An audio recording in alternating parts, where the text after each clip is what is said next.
কল্পনা করুন, এমন একজনের শরীর যার চামড়া প্রতি মুহূর্তে পুড়ে ছাই হয়ে যাচ্ছে, পরক্ষণেই আবার নতুন চামড়া গজাচ্ছে, আবার পুড়ছে। একবার দুবার নয়, কোটি কোটি বার। 1 বছর নয়, 1 যুগ নয়, পৃথিবীর হিসাবে পার হয়ে গেছে 1000 কোটি বছর।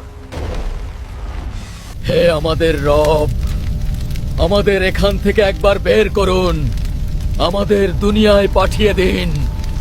জাহান্নামের সবচেয়ে গভীর গর্তে আগুনের এক সিন্দুকের ভেতর কুঁকড়ে পড়ে আছে একটি যন্ত্রণা কাতর সত্তা।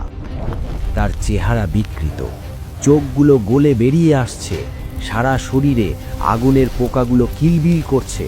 সে চিৎকার করতে চাইছে, কিন্তু তার গলা দিয়ে কোনো আওয়াজ বের হচ্ছে না। বের হচ্ছে শুধু ফুটন্ত ধোঁয়া। কে এই সত্তা? এ আর কেউ নয়, এ হলো সেই অভিশপ্ত ইবলিস, যে বলেছিল, আমি আদমের চেয়ে শ্রেষ্ঠ। কেন আমি নত হব হই নগণ্য মাটির পুতুলের সামনে? আজ 1000 কোটি বছর পর তার সেই অহংকারের পরিণতি কি? আজ সে জাহান্নামের গভীরে কি করছে? সময় বা কাল দুনিয়াতে আমাদের কাছে খুব দামি, কিন্তু আখেরাতে